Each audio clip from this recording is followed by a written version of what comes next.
Good evening, ladies and gentlemen, and welcome to the Joseph Meyerhoff Symphony Hall. We ask that there be no flash photography. Thank you, and then please enjoy the evening.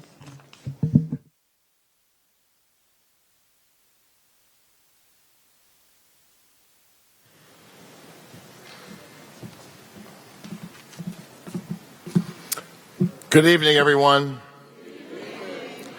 Thank you so much for being here. My name is Hassan Murphy. I am the managing partner of Murphy, Falcon and Murphy, the son of one of our featured speakers, and a proud native Baltimorean.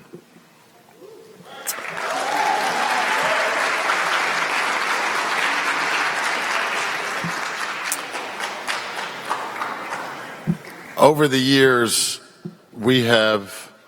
it has been a mantra in my family to do all that we can to lift all of us together in one boat. And one of the things that my father and I decided we were going to do, this is now back 10 years ago, is to endow a scholarship in my grandparents' names at the University of Maryland School of Law. We endowed $500,000, and we have, thank you.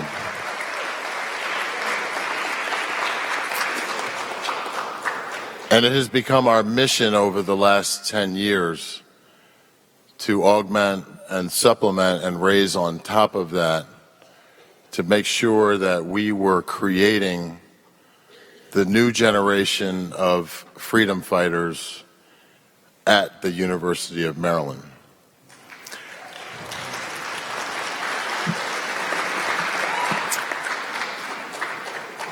And the events of time since then have really taught us that we need it.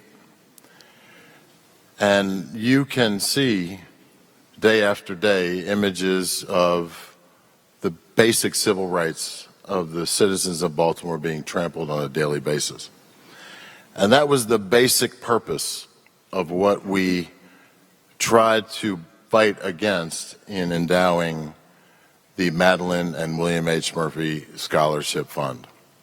And your presence here today will help us immensely in continuing our work in making sure that we arm a group of our best and brightest with the tools that they need to understand what it is they are fighting against and what it is that we need to do as a community to make sure that we have the rights to freedom, justice, liberty, and the pursuit of happiness.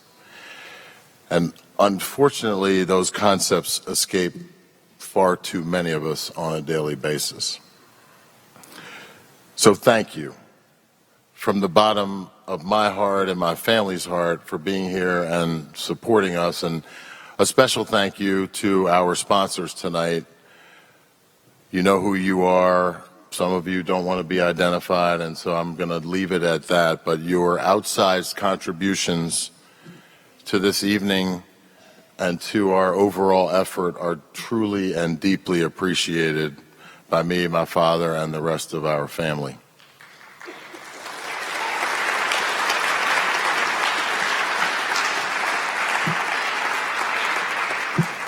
I want my friend Janae Nelson to come join me, who is someone that I hope all of you get to know. She is so worthy of all of our collective respect and admiration.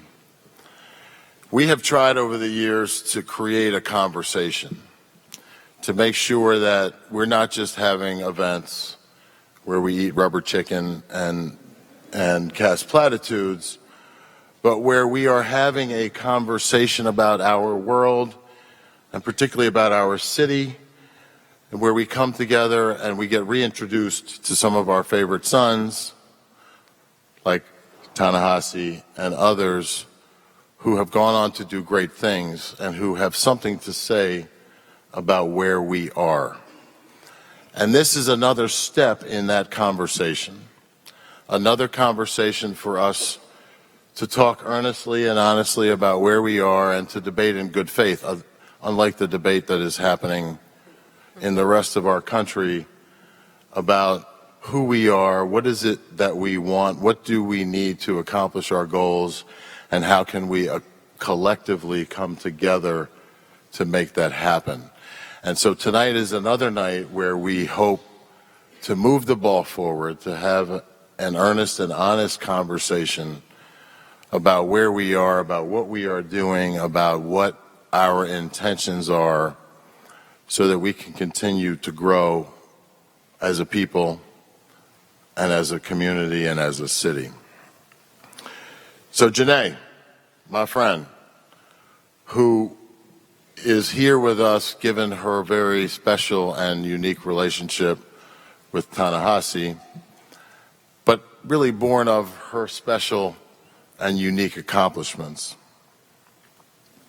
She's the Associate Director Counsel of the Inc. Fund, the NAACP Legal Defense Fund. Many of you know our favorite son, Sherilyn Eiffel, who runs it, a former professor at the University of Maryland Law School, who was someone that I don't know anyone who doesn't love and respect her, or at least respect the positions that she fights for and how she fights for them. Janae works with Sherilyn and is engaged in the front lines of the things that we are all about and that really match well with the purposes of our foundation. Janae received her BA from NYU Law School, or her BA from NYU and her JD from the University of California at Los Angeles, a law school that I did not get into, so good. I was 2 for 10, but that's okay. Only takes 2. Really only takes 1. That's right. Spent too much time drinking and, carrying on in college, but we can get to that another time. Janae was recently named one of the top 50 lawyers of color under 50. I'm wondering, I was reading this, yes, thank you.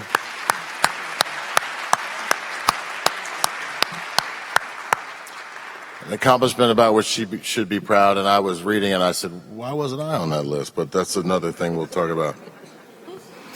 She is truly making an impact, and she is someone that I hope you will all have a chance to get to know and meet and listen to and understand. She's been a commentator on CNN, Inside Out, NPR, and the like, because people actually like to listen to what she has to say. I want to say thank you all one last time because it means so much to me and my family that you are here and that you care enough to give us your money and to listen and participate in critical conversations that we have to have if we are going to make progress towards an everlasting peace and understanding. And it is elusive. And it's only on nights like tonight when I have hope that we will get there, or that we are at least moving towards it. So thank you, Janae, thank you. We'll see you soon. Thank you. Good evening, Baltimore. How are you all doing tonight? Wonderful. It is such an honor to be here. As Hassan said, my name is Janae Nelson. I'm the Associate Director Counsel of the NAACP Legal Defense and Educational Fund. And it is truly an honor to be in your presence this evening to introduce the award-winning author and my very dear friend, Ta-NEHISI Koat. Yes, give it up.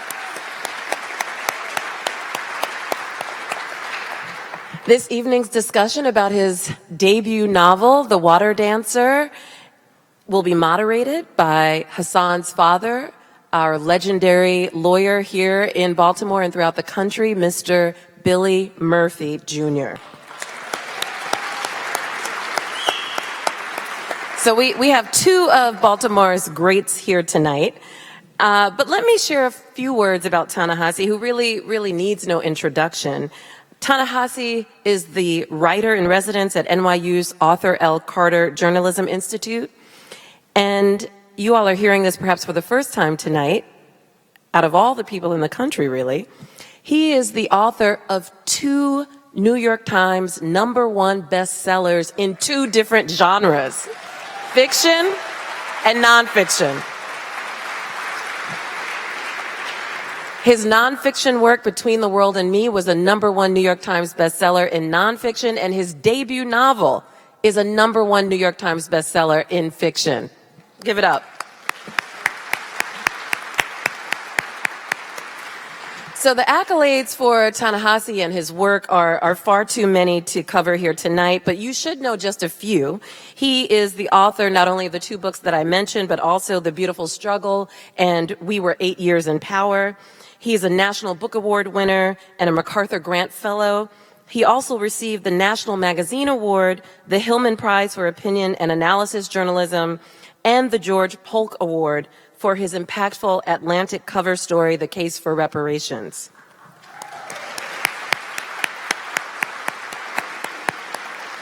So Between the World and Me was a searing and heart-rending work in the form of a letter to his son, Samari. And that book literally took the country by storm. It opened up and informed conversations on race with a depth of analysis and emotion and rawness that this country has rarely, if ever, seen. And now his debut novel, The Water Dances, promises to do the same, but through story, through lyricism, through dreamscape. The Water Dancer recounts the life of Hiram Walker, a young man born into slavery who harnesses the magical powers of conduction in pursuit of freedom, and who is at the same time the protagonist in an exquisite romantic saga. It is a gripping tale of courage, family, love, and perseverance in the face of intergenerational trauma. And Ta-NEHISI's penchant for the poetic caresses every line of every page. It is truly a spellbinding literary masterpiece. Please watch this video on the making of The Water Dancer. Ta-NEHISI and I have been working together for a very long time. Probably been in touch with him one way or another every day for the last 10 years. I think we first met probably in 2006 or 2005. I worked on his first book, The Beautiful Struggle, and then we transitioned into Between the World and Me, which we published in 2015. And then I worked with him on We Were 8 Years in Power, which was his last nonfiction work, and of course The Water Dancer we've been working on for a while. I began what became The Water Dancer under this notion of writing about an interracial family in Virginia. And I wanted it to be polyphonic. It was actually going to be 4 voices. It just didn't come to anything. And so he made some somewhat halting attempts at starting the novel and then stopped. His journalistic career really took off when he became a staff writer at The Atlantic. His blog became hugely popular, millions of people reading it. He started to write these pieces that were like seminal works of narrative journalism for The Atlantic that kind of culminated in his piece, The Case for Reparations. Over the time he was working on the blog and on his journalism, he got deeper and deeper and finally got kind of caught. As some people do, like when you start really getting into the Civil War, you realize this is like the most fascinating story in American history. Yeah, I read a ton. You know, I read about furniture. I read cookbooks from the period. I read books on how to basically how to tend, a house. I read a lot of first-person narratives. I read a lot of WPA narratives of formerly enslaved Black people. I read a ton of memoir from the period. I visited a ton of places. I went down to Monticello. I went to the Whitney Plantation. I went to Civil War battlefield. I went to Shirley Plantation in Virginia. In the course of investigating, doing this book and doing more research on the war and on slavery, he returned to the idea that had captured him years before about this slave on this plantation in Virginia. But now he had much deeper understanding of what that slave's life and experience and world would have been.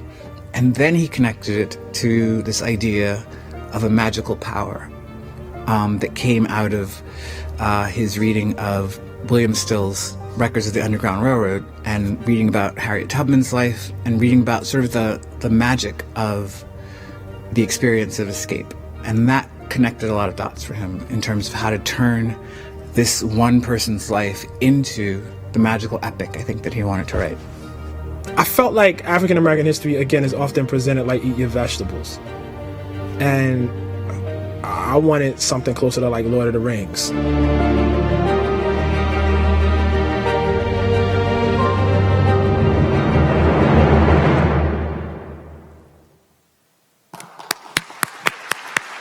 Please join me in welcoming Ta-NEHISI Koat.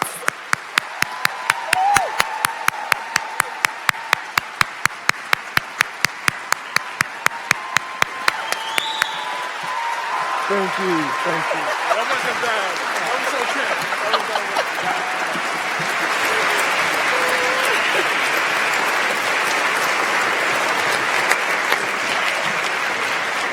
Thank you, thank you. And here to moderate tonight's discussion with Ta-NEHISI is none other than Baltimore's own Billy Murphy Jr.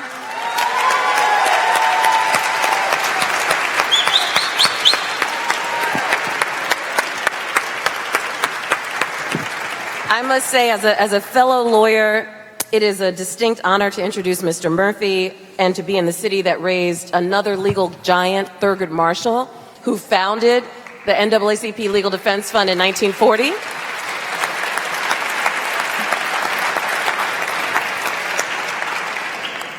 As you know, as a former judge and current lawyer, Mr. Murphy has been a prominent and celebrated figure in the legal arena of our country. He continues to fight for justice with his son, Hassan, and he received countless awards and honors, too many to name this evening. He's won landmark cases in environmental justice, in representing the First Amendment rights of the Black Panther Party, in representing the family of Freddie Gray, who was brutalized by the Baltimore Police Department.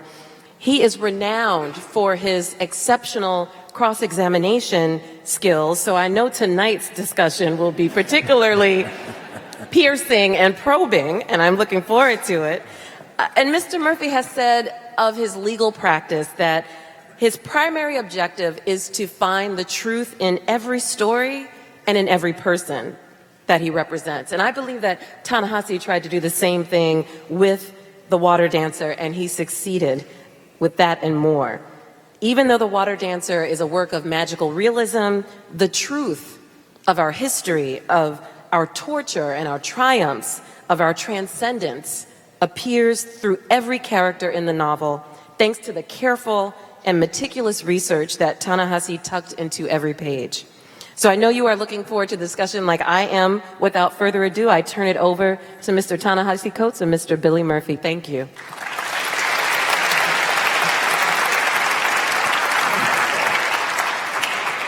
Before I begin with the discussion, it has been my great pleasure to be associated with your family for so many years. Your father was my first client when he was the consigliere of the Baltimore Panther Party. And I started reading your stuff, and I didn't make the connection. And I remember one evening picking up the phone and calling you. And you said, "Hey, man, you don't even know who I am, do you?" And that's when I found out that this young man who has influenced my thinking in ways big and small was actually Paul's son. And let's talk about that. Tell us about growing up in Baltimore. And, you know, what parts of the experience of Baltimore influenced you the most, both positively and negatively? So first of all, thanks for having me. It's an absolute honor to come back to Baltimore. It goes without saying, but needs to be said that whatever the honors that Janae just laid out that have been bestowed upon me, whatever the books, you know, #1 bestsellers, etc., we all have to start somewhere. And I was quite honored and quite privileged to start here in Baltimore. One of the things that is not thought about enough is a site that Baltimore played, and really the site that, you know, the state of Maryland has played for Black people in resistance to white supremacy throughout the years. And so when I come back to Baltimore, and particularly when I come back to Baltimore with this book, I'm coming back to where Frederick Douglass worked. I'm coming back to the state of Maryland. I'm coming back to where Harriet Tubman did her work. My family is from the Eastern Shore, where Harriet Tubman, did so much of her work. And so there's a very, very neat segue from there into the answer to your question, Billy, and that is, when I think about my writing career, I was very aware of all of that. I grew up in a very, very literate, household. There were books everywhere, and a number of those books, well, the vast majority of those books were by and about and for black people. And so there was always that consciousness of what the history was. I would say beyond that, my dad, through his activism, there was always this example for me that was set out of my job, no matter, what path I chose, to be in that struggle and in that resistance to white supremacy, that I was connected to something much larger to myself, much larger than myself. And so springing from that was a whole community of people that I was around here in Baltimore. I was a member of the Sankofa Dance Theater while I was here. That was such a positive, experience. It came to me during a period in time when I think a lot of young black men regrettably become lost. And while one can have within one's household a situation and structures that are reinforcing the best that might be within the child, it always helps when you have a community around that. And when I think about things like, such as Sankofa, that's what I think about. I had things outside of myself, that were reinforcing and bringing out the best in me. So when I think about Baltimore, I think about a very, very loving community that really, really influenced me for the positive. I am hesitant to dwell on the negative because I don't know that the kind of negativity that I saw in Baltimore would have been any different than anywhere else, that I had been growing up in a city of that, being black in that, particular time, So when I think about Baltimore, I think about what it gave me, much more than, what anything that was taken.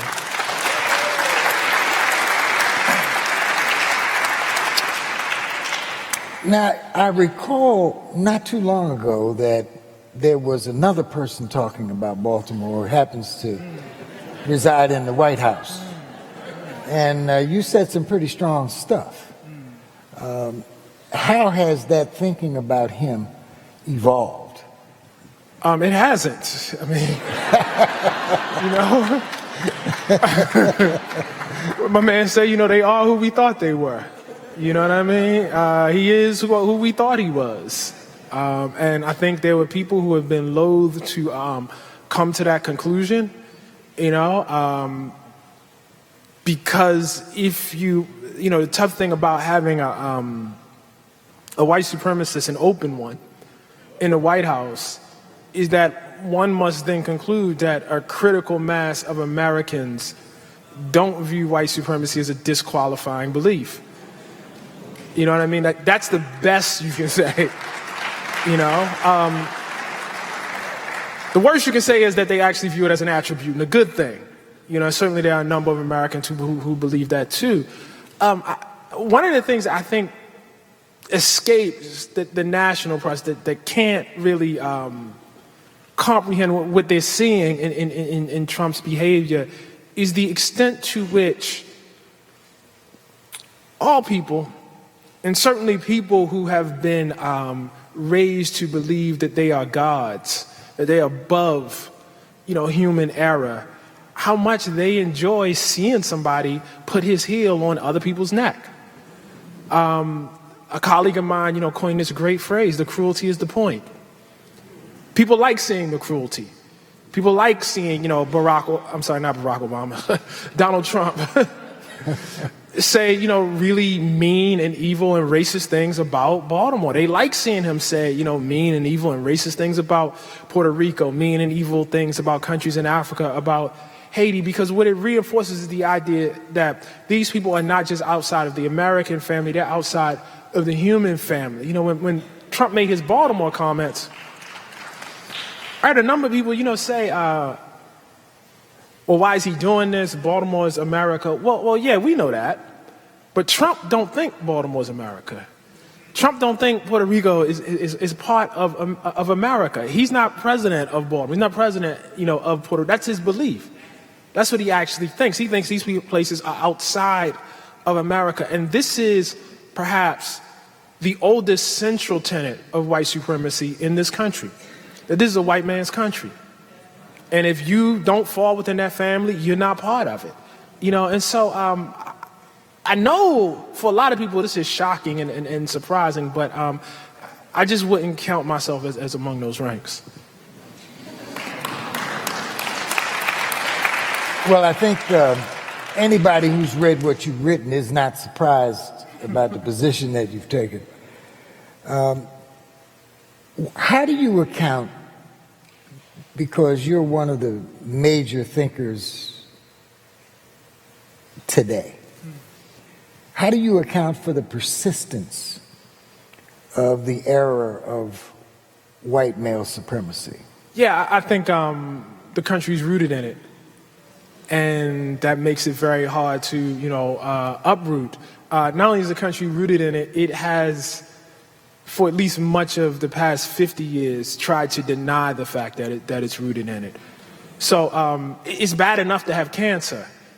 That's bad. But if you insist that you do not have cancer, if you spend your time, and you have systems and people around you whose job it is to tell you, no, you're okay, that makes the cancer, quite worse. White supremacy has always served a function in this country. I've said this for years. People think of the era of enslavement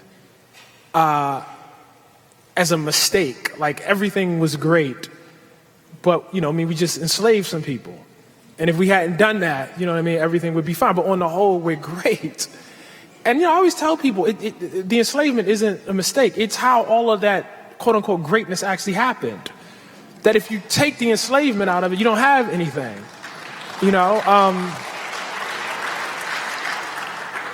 And I mean this in the most literal sense. For this book, for The Water Dance, I had to do a tremendous amount of, as I said in the film, research, and probably the place that was most helpful was Monticello in Charlottesville, Virginia, where I think all black people should go, by the way. I understand why we don't go. I get it. I totally get it.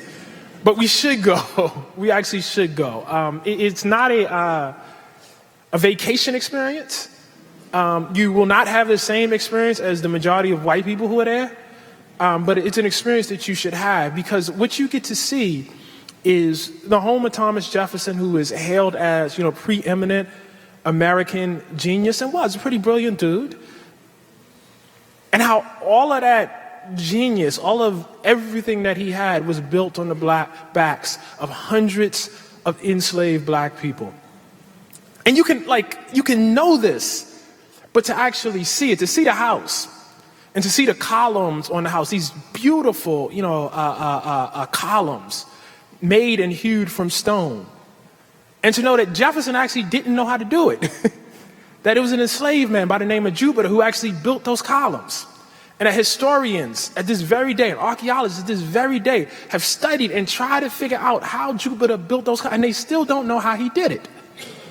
To see that, to see, all of to know that the enslaved people down in the fields were tending their own gardens. And in order to get vegetables for the house, Jefferson had to buy from them. To understand the degree of dependence that his food was cooked by a black man who he took over with him enslaved to Paris, and who learned, how the delicacies and the intricacies of French cooking. To know that all of this was built on black folks, and if you took it away, you had nothing. And that's a metaphor for America. That Jefferson's house of Monticello is actually America. That you can't have all of the beautiful, because it's a beautiful house. It's a beautiful house, classical looking and all of that, good kind of stuff, manicured lawns, all of that's great. But you don't have any of that if you remove the enslaved people. And finally, the second part of that is when Jefferson dies, and he's lived this tremendous life of luxury and drinking French wines and champagnes and eating delicacies. He dies deeply in debt. Now, here's a man who had no labor costs, dying in debt. And how do they settle that debt? Well, they look around and they say, okay, what do we have of value? Well, we have the land, but that's not enough to settle this debt that Jefferson left. We have, all this fine furniture and beautiful things. Maybe we have some sort of yard sale. That's not enough to settle this debt. Where is the value in Monticello? The value in Monticello is in the black people who live there. And they auction those black people off on the lawn at Monticello. And to know that, to understand that this house, and thus this country, wasn't just built on the labor. It wasn't just the picking of cotton. It was the literal destruction of black families that allowed this country to build itself up as, the greatest power that the world has never known. When you have it in that deep, and that's just enslavement, that's got nothing to do with Jim Crow, race riots, redlining, everything that came after, we'd be here for another hour. But when you have it in that deep, I mean, you would have to do some major work to pull that up. And, by and large, the people that lead this country have just not been prepared to do any of that. Well, we recently learned that Ronald Reagan, if there was ever a lingering question in the white community. And there was. Yes, there still is, notwithstanding what we just learned. Was an absolute cold-blooded racist who called African leaders in the UN monkeys who are just getting used to wearing shoes. How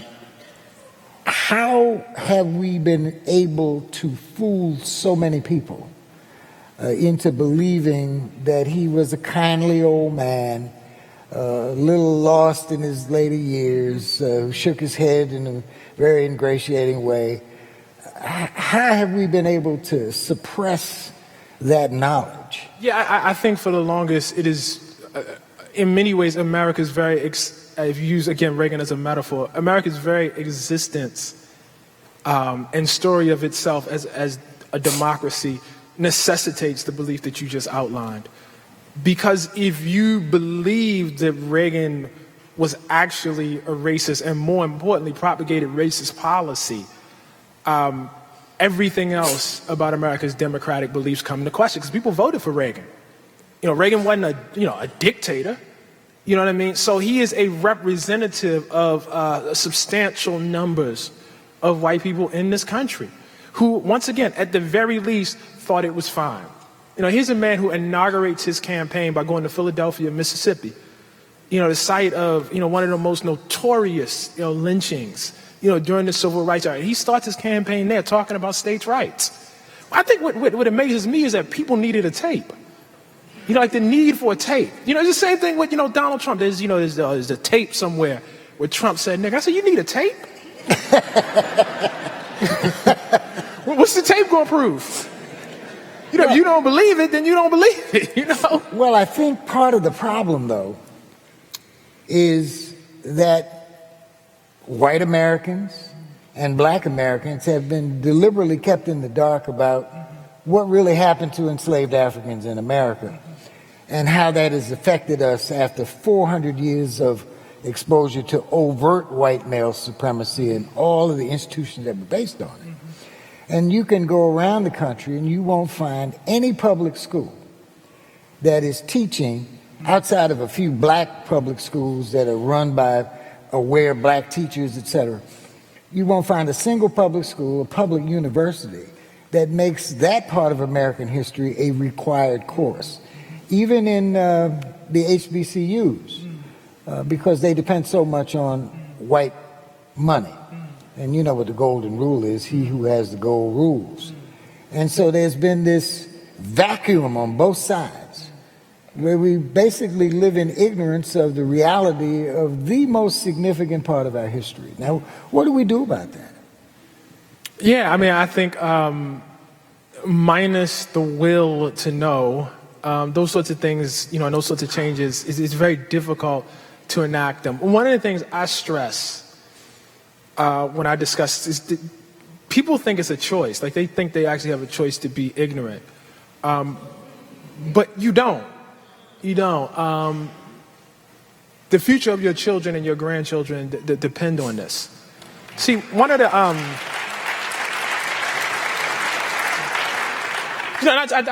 ended, between the world and me talking about it. One of these things about ignorance is it's contagious. So you start like saying, I'm going to be ignorant about one thing, and you get away with it. And that makes it easier to be ignorant about everything else. Because to know takes work, right? It's a habit. You actually got to work at it. And if you cultivate the habit of intellectual sloth, you become an intellectual sloth. So we start with the strict matter of white supremacy. We start with the strict idea of not having to care about, this group over here. We start with this idea that, I don't have to, know history. I don't have to pay attention to facts. There's no actual truth. And what you eventually see is that attitude starts to infect other areas that don't necessarily seem to be directly related to white supremacy. So I'm speaking of the environment right now, for instance. If you look at how people think about the place of race and racism in this country, it's very, very similar to people who deny the impact of what's happening, with the planet and with the climate. And so this ignorance that was started off by this need to construct America as this, mythical city on the hill has now actually bled into other areas. And you can't convince people of basic science about carbon emissions. You can't even have that conversation. But why would you be able to? If you spent so long cultivating a myth that was so central to their existence in the first place. If you can get people to realize that this is now existential, you can't continue like this. There is not a world, there's not a plan in which your children, your grandchildren, your great-grandchildren are okay, and you continue to live in ignorance. They are going to curse your name. They're going to say, listen, you knew what was happening. The facts were right in front of you, and you did it anyway. And I know people don't often make the connection between the two, but to me, it's pretty obvious. If you start from a position that the people can't actually know what's true about this huge, huge thing, which is the black experience in America, there is no reason to expect them to be more mature when it comes to other matters that are crucial and existential.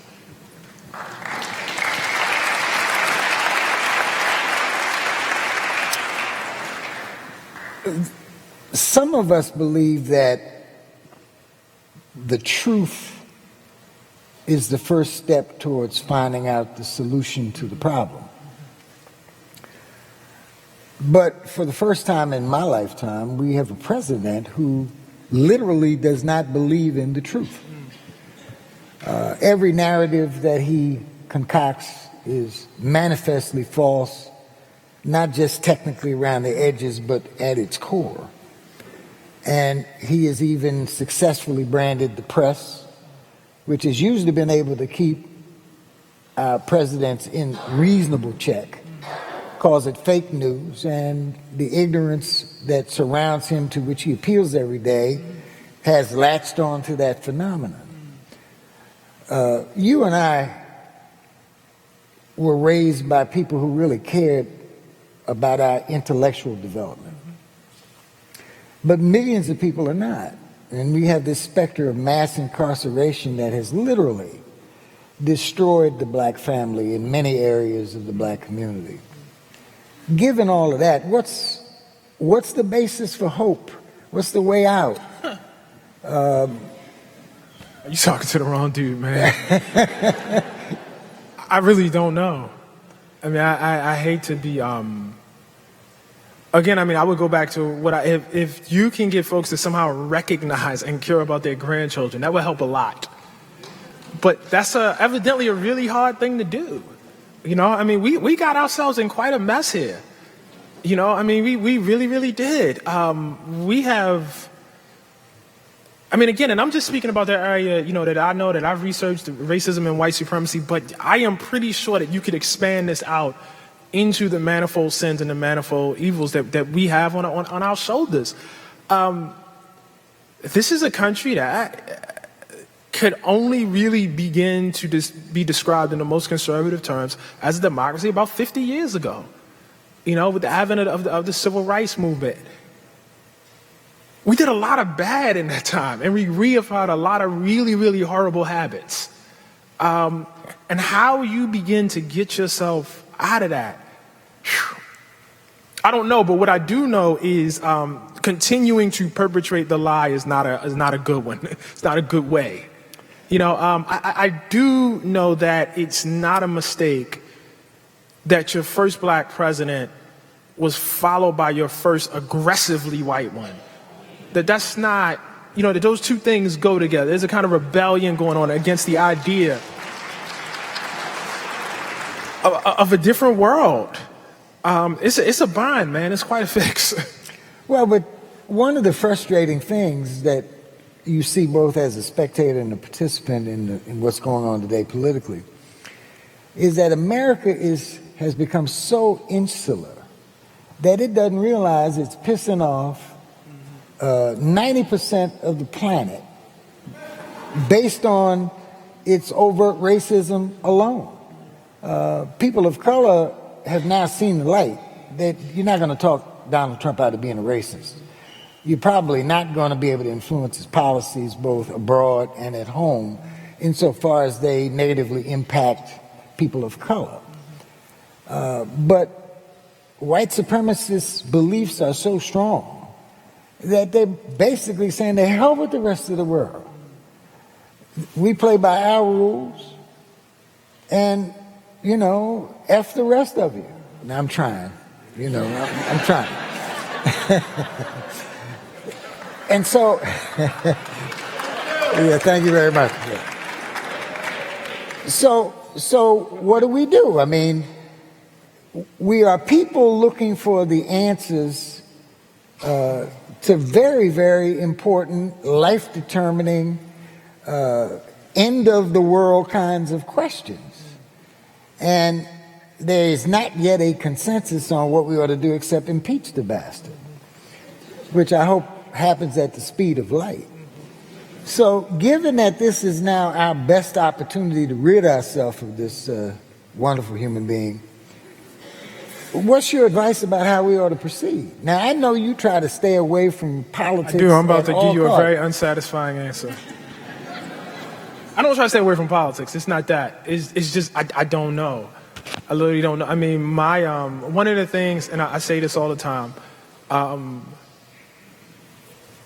people who are good at one thing are not necessarily always wise and learned on all things. And the realm of electoral politics, that's a whole different thing. That I feel there's a way in which I could be up here and give you a very BS answer, but maybe not an answer that I'm confident in, maybe not an answer that I actually would, give if I had to, have a debate with somebody. So I try to work really hard to only give answers that I can, put my 2 feet down and stand on.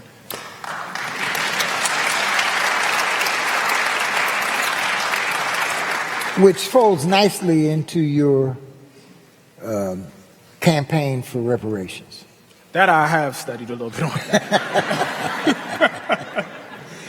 The knock on reparations in the civil rights community has always been, be careful what you wish for, because first of all, they're not going to give you enough money to really compensate for all of the evils. And number two, they're going to say, nigga, go away. And that might play into the desire of the Trump population to have a justification for eliminating all of the civil rights protections. Now, we know they have the intent because Trump has packed the Supreme Court with people who are not interested in seeing the Civil Rights Act survive, the Voting Rights Act survive, the Fair Housing Act survive, the constitutional amendments that give us much of the freedoms that we have today are up for grabs. And so let's talk about reparations. Let's talk about what your theory is about why that may be something doable without those kinds of side effects. So I would say, first of all, just to respond to the critique, that same critique could be thrown right back at, folks who consider themselves advocates more of the civil rights approach. If you look at the history of civil rights law in this country, it has always been insufficient. I don't know the civil rights law that even the very advocates of that law have walked away feeling like we got everything we wanted. Usually it's a very qualified victory. And the regrettable fact is the forces that oppose those laws have always done everything they can to gut those laws the whole way.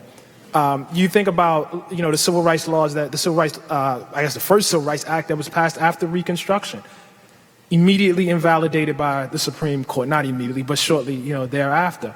You think about the Voting Rights Act, which was, recently, essentially defanged, after folks decided after some, 250 years of slavery, 100 years of Jim Crow law, 50 years was fine. Everything's normal now. You think about the Fair Housing Law passed in 1968, which Nixon immediately began to, declaw and defang. So this will always be a problem that we have to overcome, no matter what the efforts. I am completely unaware of the unqualified, victory that we could point to. Emancipation was an unqualified victory. Folks ended slavery largely in name only, but continued it through means of debt peonage, sharecropping, etc. So there are no, complete victories that, the civil rights community can claim, which does not mean that those efforts are devoid of meaning and aren't important. It just means that struggle is always this way. 2 steps forward, 1 step back, sometimes 2 steps forward, 3 steps back. That's the way it is. So I don't take that as a real critique of reparations. The second thing I would say in response is when folks say, they're gonna give you a check and say, nigga, go away. That's a bribe. That's not reparations. That's a payoff. And that's not what we're advocating for. We aren't advocating for a bribe. So it's not just, how much money, it's what's going to come with, along with that money. So and getting to, the central question here in terms of my theory of reparations is not even so much that this is doable, but that it's essential. There's no other way. Like there's no, when you have a community that has 20 times the wealth of another community, you have a black community that has, for every nickel of wealth, white community has $1. When you have a system, which we call segregation, in which all of those people with nickels live around each other, and all those people with dollars live around each other, and all those people with dollars are free to multiply their social and financial capital together amongst each other, while we're trying to multiply over here with nickels. That is a vast gap in resources. When you have a situation in which the institutions in that community with only the nickels reflect that wealth. And so it's not just that the individuals are themselves poorer, but the institutions that serve them are actually poorer. And mirroring that in a community with all the dollars, you see richer and more wealthier institutions serving them. So it's not just that you have a gulf, the gulf is actively expanding even as we speak right now. This is not static. We're not holding in place right now. And then when you historicize that and you ask yourself, why is that gulf there in the first place? And you start looking at the history of this country, you look at those 250 years of enslavement, which was nothing but plunder, taking the work of somebody else for your own.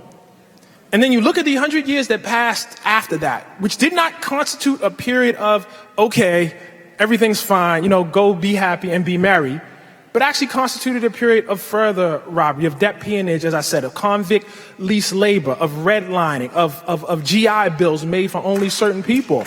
What you see is, to say nothing of the era of mass incarceration, which continues into our time right now, what you see is the dominant relationship. The key relationship between black people in this country and white people in this country is one of robbery, extraction, and plunder. If that is the case, the only thing... Paul Coates did not raise a scared Negro. The only thing that can repair that is the immediate cessation of that plunder and the return of that which was taken. I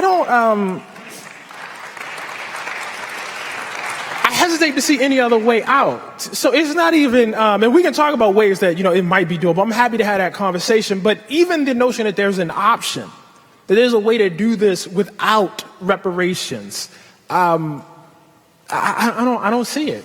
I don't see it at all. And by the way, we should all congratulate you because you resurrected that conversation.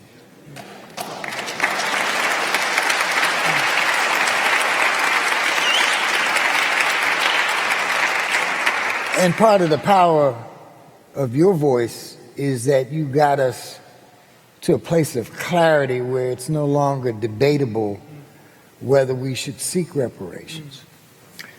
What's the next step? So as I've outlined, when I gave my congressional testimony, my next step, my personal next step is H.R. 40.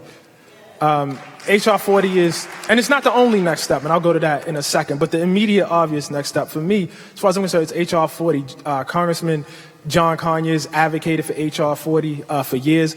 H.R. 40 was actually based off of the last successful reparations claim that was made in Congress. People don't realize this country has paid reparations. They look at you like you're a Martian. Yeah, we did it to the Japanese. We did it to the Japanese Americans. And the Conyers bill, H.R. 40, which has now been taken up by Sheila Jackson Lee, is mirrored on the exact same process that we had for paying out reparations to Japanese Americans. The first step H.R. 40 calls for is a study of all of those years of plunder that I outlined for, and then after that, some sort of prescriptive solutions, what reparations might entail, what that might be. Now, having said that, that's not the only route.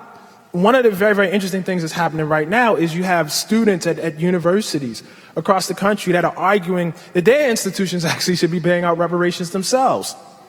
So Georgetown, where the students are very, very active, and passed a bill themselves that called for, and I don't know how many people, if everybody, I'll just go over this really quickly for those who don't know the history of Georgetown. Georgetown found itself basically bankrupt in the early 1800s and had, as most institutions of wealth in this country did during that period, had enslaved people that it sold off in order to keep functioning. Georgetown literally would not exist if not for the destruction of black families. It's just that clear and simple. And so the students, in attempting to, repair that, have pushed forward a bill, and they voted for the bill in the affirmative. I don't know whether the university has approved it, that calls for a tax on the students themselves, actually, on their own fees to be given to the descendants of those who were sold off, who live in a community in Louisiana. That sort of activism. So while I'm a fan of H.R. 40, people don't have to wait for H.R. 40. People can look at, Harvard University's law school, for instance, which was endowed by a slave trader. We have activists out in Chicago who pursued a reparations campaign on behalf of the victims of John Burge, who was a notorious police officer who for years terrorized, black men and tortured them in that city. That was a successful campaign. So we don't have to wait. I suspect if we did enough digging right here in Baltimore, we find some things we could do. And so while, my focus and my testimony was on H.R. 40, it's not a thing where people who, live in other places in the country have to sit back and wait, for Congress to pass H.R. 40. Well, one of the leading slave traders on the East Coast were the progenitors of the Alex Brown fortune. I'm sorry, you got to tell me about that. I actually don't know. Well, Alex Brown, in the earliest years, profited tremendously off of the slave trade. They financed it. They reaped tremendous profits. They became one of the leading investment banking houses in the world. And nothing. And they were based here? Based here. Huh. The office building where I pay rent used to be called the Alex Brown Building. Wow. I think it still is. Maybe the first step is getting rid of that name. But there are a whole lot of white supremacists in this town who would really rather die than see something like that happen. But that shouldn't stop us from doing the right thing. Now, let's talk about, and I'm easing into a conversation about the book. Let's talk about how that came to be. What was your thought process? Now, in the film that we saw, one of the things that you talked about was having a polyphonic approach to the book, right. And then you settled basically on one voice. Basically, yeah. How long did it take you to really go from 10 years concept to 10 years? 10 years. It took 10 years. Tell us about that. Yeah, I don't know if we got any burgeoning writers in the audience, but it's very hard. It's very hard. I just spent a lot of time trying to figure out how to write fiction. And I had a lot of words that I wrote that weren't very good, and weren't fit to print. And you just do that over and over and over and over again, you know? And then you end up with a book. I mean, that's it in a nutshell, basically.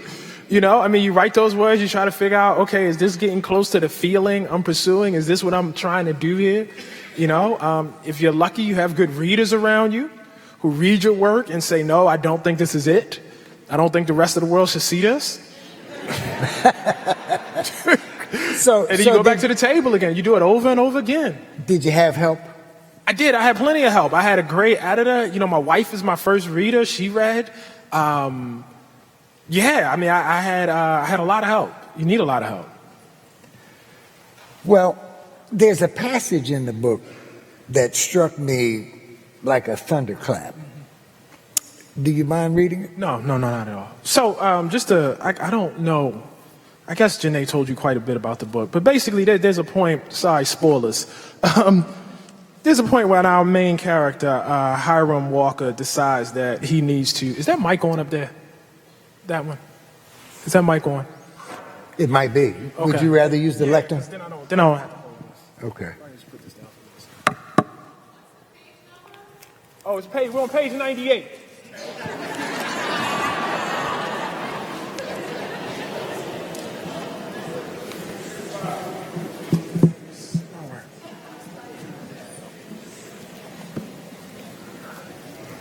So,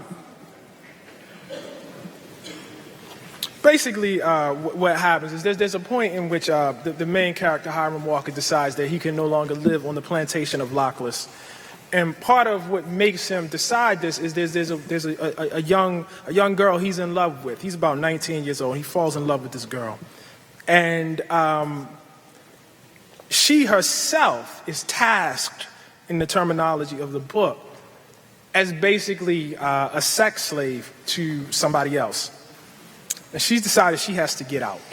And her wanting to get out fuses with his notion of wanting to get out. And so this is Hiram and Sophia, who he is in love with, at the moment that they make the decision that they have to leave. I have to say this was extremely difficult to write because I spent a lot of time trying to understand why the vast majority of enslaved people never ran. And once you start to think about it, it becomes immediately obvious why they never ran. First of all, you don't know where to run to. You know, there are no road signs that say, hey, that's north. You know, people weren't in the habit of giving enslaved people maps. But even, I think, more significant than that, to run by yourself is a deeply individual act. And so a lot of us say, well, if I was enslaved, you know, I would have ran, I would have got out of there. Okay, that's fine. Maybe you individually would have done that. What about your mother?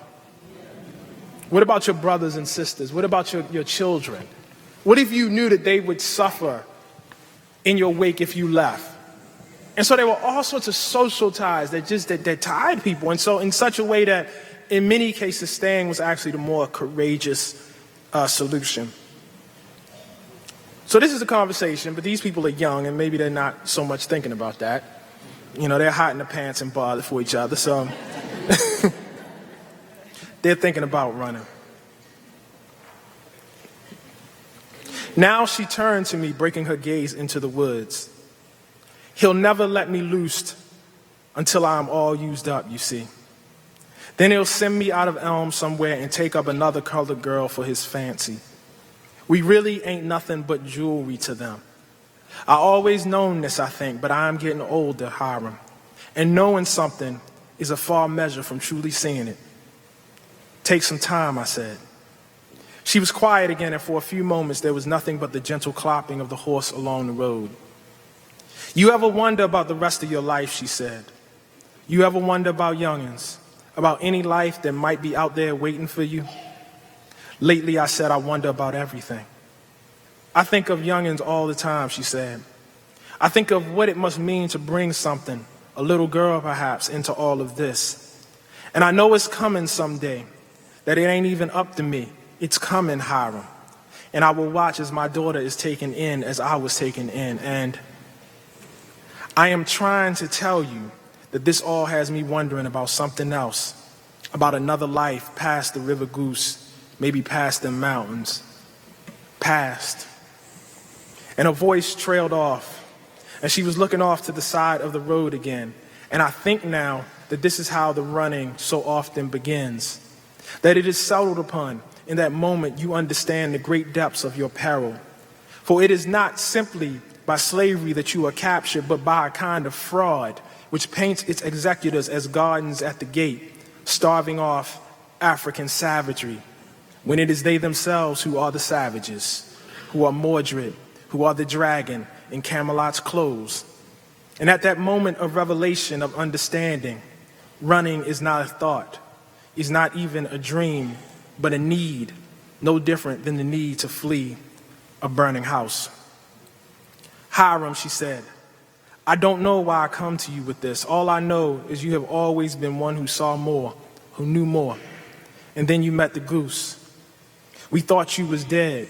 You was there at the gates, and I watched you turn away. And I wondered how a man could come back up looking upon the world the same. I know what you are speaking of, I said.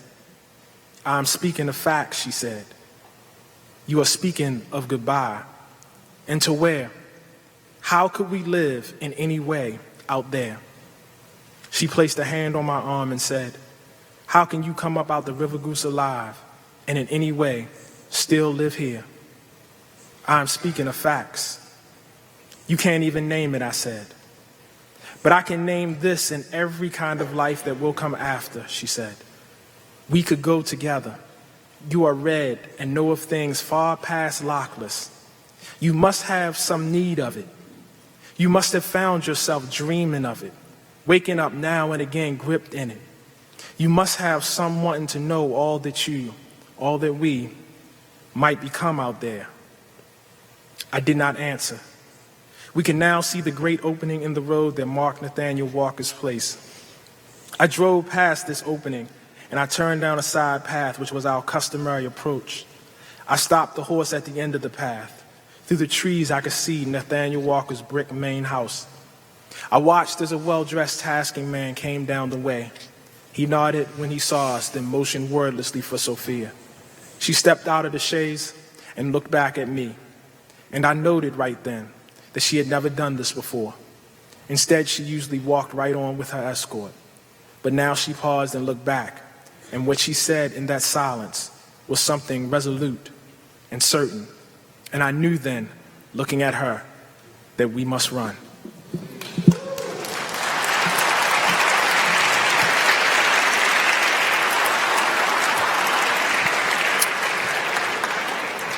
As we said in the old country, that really popped my cork when I read that.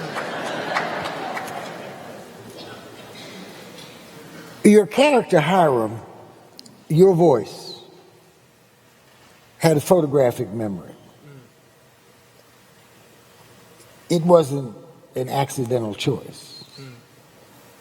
So can you talk to us about the significance of why that character had that kind of memory and about memory generally? Yeah, so I mean, the second piece of that is he does have a photographic memory, but the other piece is he can't remember the thing that's most intimate to him, and that's the loss of his mother.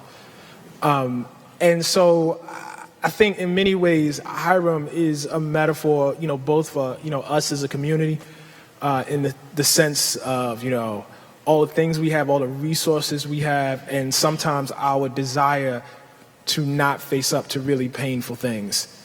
At the same time, it's a metaphor for the larger country, which has its own collection of resources and does not want to face up to shameful things.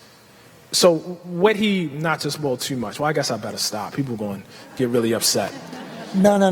Anyway. We're here for truth tonight. Yeah, but no, it's not that I'm worried about. I don't want to spoil the story. I don't want people to feel like I told them how to not. Trust me, he will not spoil the story. That's it. That's it.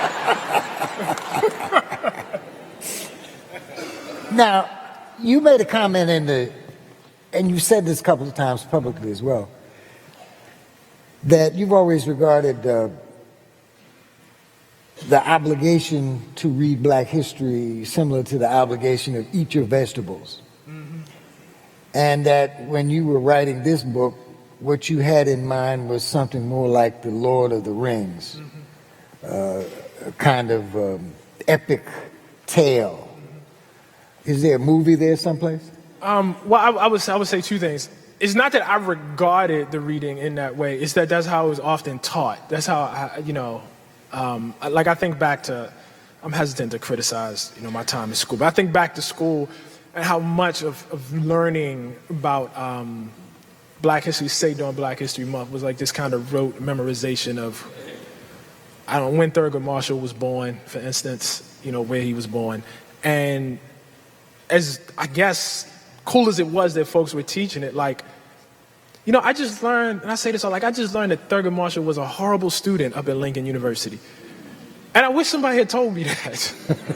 You know what I'm saying? It adds some color to the dude. I actually relate to him a little bit. And so in many ways, I was trying to not do the kind of, great Black heroes of history sort of thing. You know what I mean? Because, in fact, when I went to research the book, it is its own epic. You know what I mean? And I'm not talking about the book. I'm saying, Black people's experience in this country, if I could, press, the tolerance of my audience a little bit, just nerd out a bit here. I think about America being like Lord of the Rings, but the orcs won. And then the orcs went and wrote history. You know what I mean? And so Black people are looking and you know what I mean? How, you're looking at Robert E. Lee. Robert E. Lee's an orc. You know what I mean? Robert E. Lee came to the North with an army to Gettysburg and kidnapped Black people and sold them south. You understand what I'm saying? But that's the hero. And so in many ways, I was looking, for a way to reverse that because, you were asking me backstage about what document struck me the most. And I was saying it was any time I heard actual enslaved Black folks in their own voice talking about the experience. And what you got whenever that happened was this electricity. This magic, this beauty, and at the end of it, when it came time to write, what I was left with was, these people think Gone with the Wind is the epic. But it's not, it's us. It's actually us, you know what I mean? Everything is upside down, you know what I mean? Everything is, and so this was a thing to, an attempt to get it right side up. Let's talk about the supernatural. I believe in God. And nature is only a part of what God let us perceive, and the rest is supernatural. What is the role of the supernatural in this book? Why did you choose that as a vehicle? Yeah, the main reason is because if you, again, spend any time with those documents, what we would call the supernatural is very present in them. It's always there. The thing I think about the most is when Frederick Douglass is about to run on his first time, and this other enslaved man, Sandy, gives him this root that he says, will help protect him along his journey. When I was reading the documents and people would run and they would put graveyard dust in their shoes to throw off the hounds. There's always that, presence, within the actual literature. And so when I went to write, in addition to my own, proclivities and the things that I like, it was actually in the literature itself. So much of this is not me adding it in.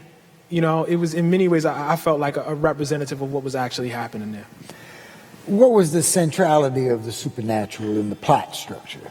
In this book, Yeah. You're going to make me give stuff away, man. I'm loath to say it's there. It's a big deal, but I don't want to ruin the reading experience of people who are there. So I can put an X next to that question. You can, yes, please. Now, what's next for you? What are you currently working on? I hear footsteps in the background. Yeah, I think we're being cut off. Is that the hook?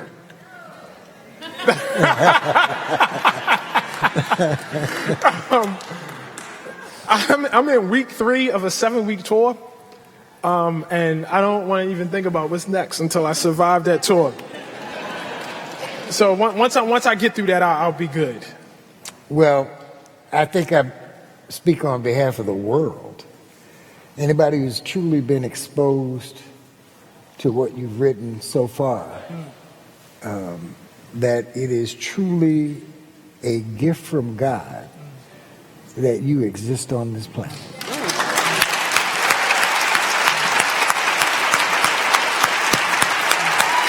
Thank you. Thank you. Thank you.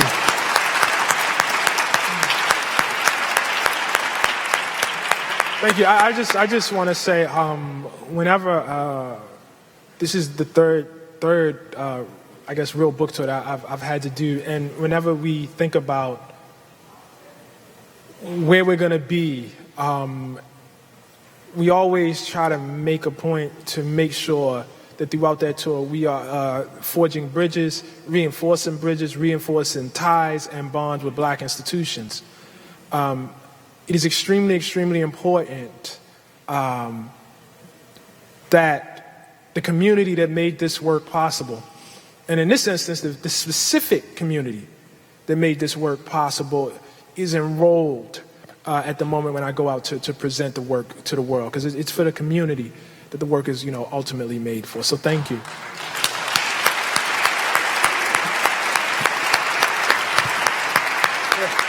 Thank you. Thank you. Thank you, guys. Thank you. Thank you so much. Thank you. Thank you. Thank you.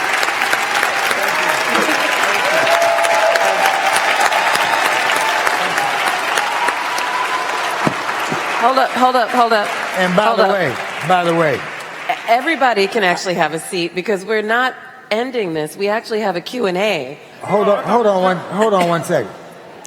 I cannot tell you enough how much this young man has influenced my thought. Time and time again during the Freddie Gray case, I would go back and look at not just your recent writings about the police and what all of this meant, but your historical writings. Historical, can you imagine that? I mean, it's only 5 years ago. And so I owe him a tremendous debt of intellectual and moral gratitude. Thank you. Thank you. Thank you. Thank you. Thank you. Guess we should walk this way? Or should we stay? Yeah, I guess we stay. Yeah. Have a seat. Thank you so much. That was such an incredible discussion. Thank you both escaped. for that. So Ta-NEHISI talked about bringing the community into this work, and I can't think of a better way to do that than to have students here listening to your brilliance and also trying to mine some of it for their own. And they've done that by coming up with some really excellent questions for you. It seems like there are a lot of aspiring writers at the Seed School of Maryland. I'm seeing some incredible questions from them about the writing process. And so I'm going to share some of them with you. I'll combine a few, if you don't mind. The first two questions are from Wilcoria Taku and Gabriella Rose.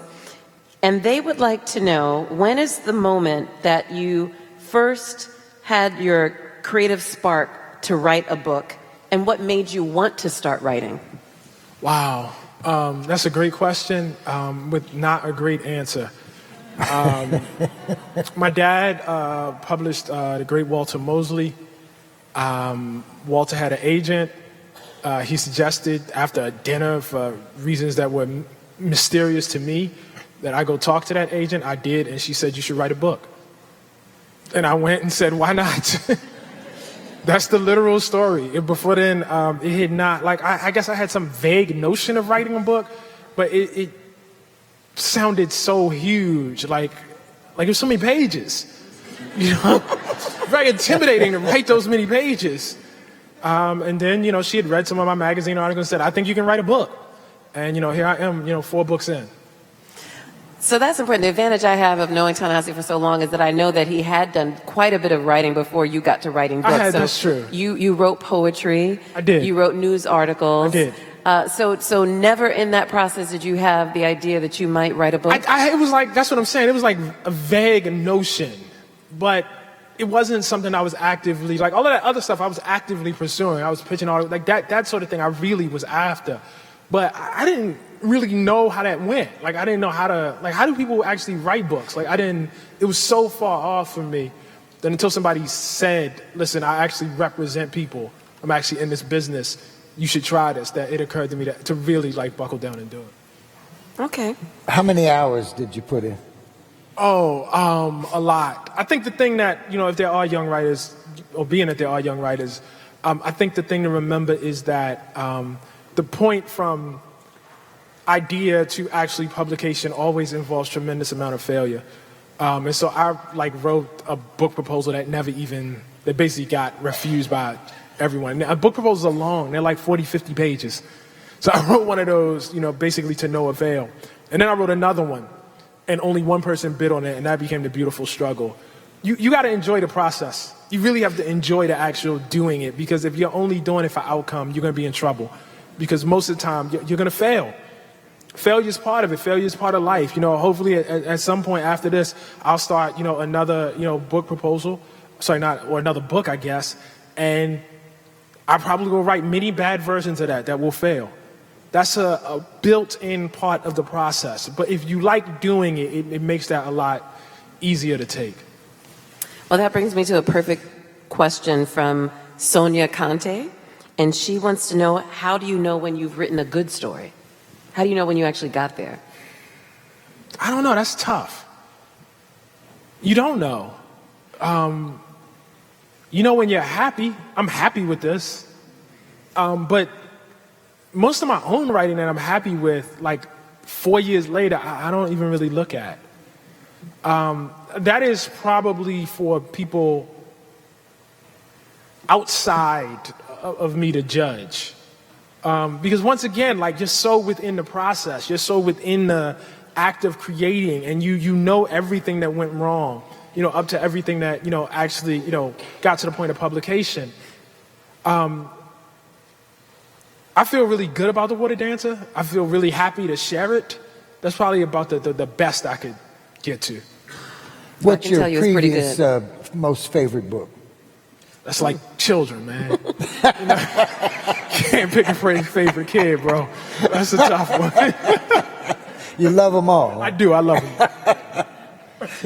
Well, speaking of children, speaking of my godson Samari, someone had a question about whether you kept your son in mind when you wrote The Water Dancer, because he was obviously the subject of Between the World and Me. And the question is, did you see Hiram as your son? Were you still writing for Samari when you wrote The Water Dancer? And this question came from Andre Lambert Jr. So that's a yes and no question. The reason why Samari, again, so much of this is just mundane. The reason why Between the World and Me is written to Samari is because myself and my editor, we came up with a very basic test. Samari was 14 at the time.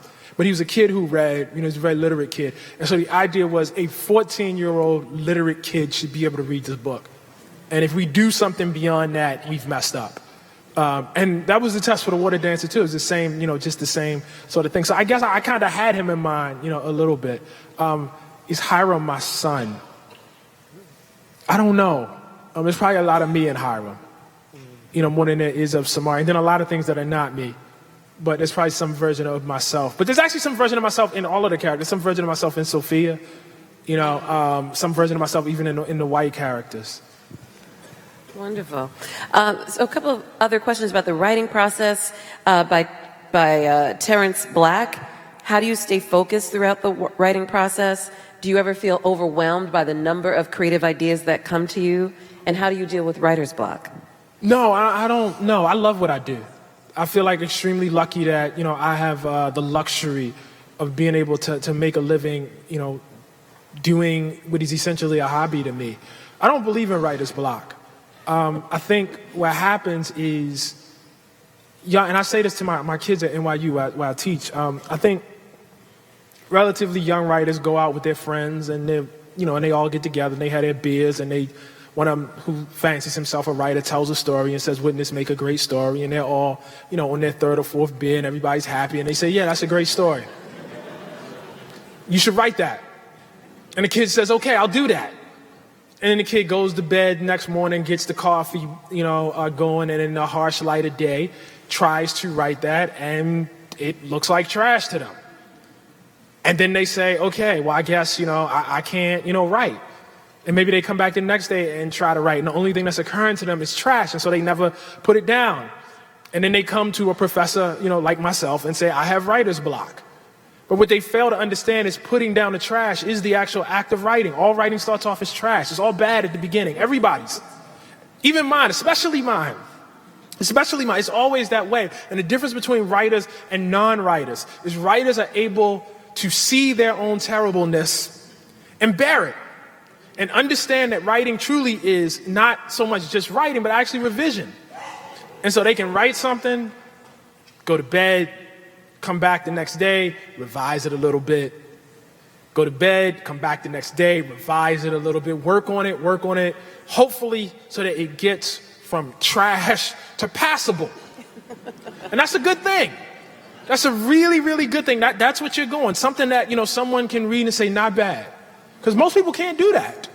And then if you're really lucky, then you can get past the, the not bad stage. But if you've even gone through the effort of putting down your own terribleness and confronting it day after day after day after day, that's courage. And what I find more often is that people who don't want to do that say they have writer's block.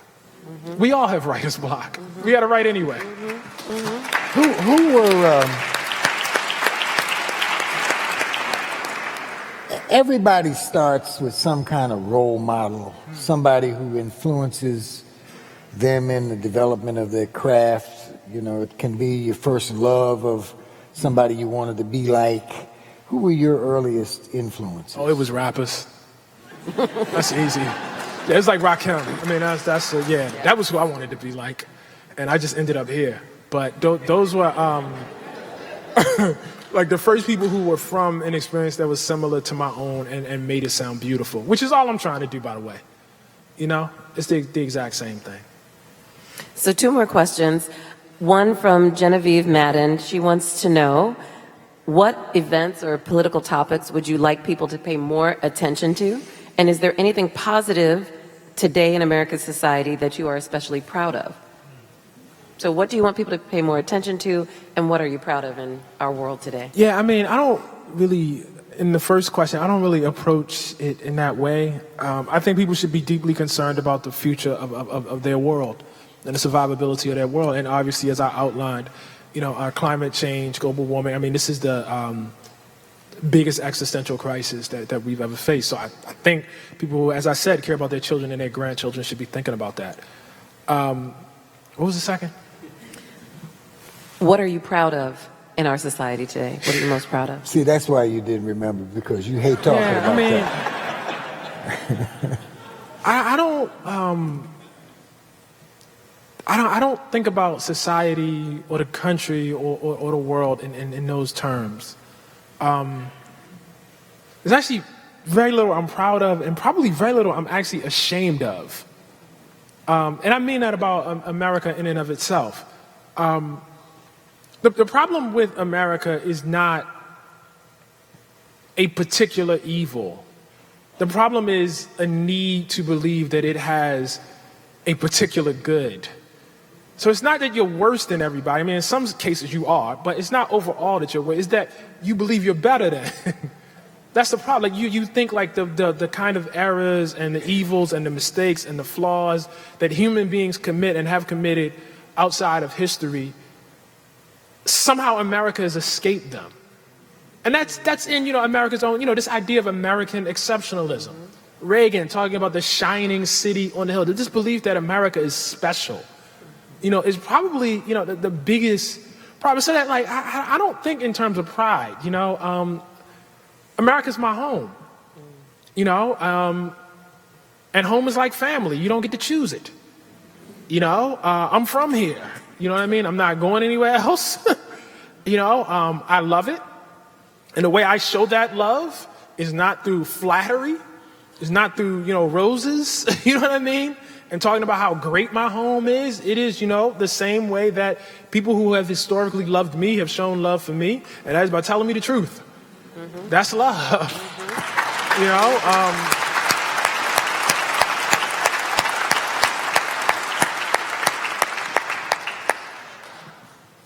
So I want to close out with one final question from a student from the Seed School of Maryland, and this is Kaya Hatton. And she wants to know, how hard was it to get where you are today? Not harder than it was for my mother to get where she is today. Not harder than it was for my father to get where he is today. Not harder than it was for Brother Billy Murphy to get where he is today. Not harder than it was for the 4 centuries of ancestors that came before me to get me where I am today.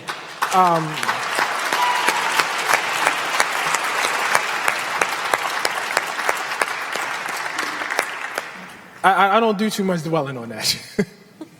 Well, I just want to say on behalf of, I believe, everyone here in this room, we are so grateful that you got to where you are today. We are grateful that you went from what you called terrible, which I'm sure wasn't terrible, to passable, to bestseller, educating all of us and inspiring all of us every day. Thank you so much, Ta-NEHISI and Mr. Murphy. Thank you. Thank you, guys. Thank you for coming and have a good night.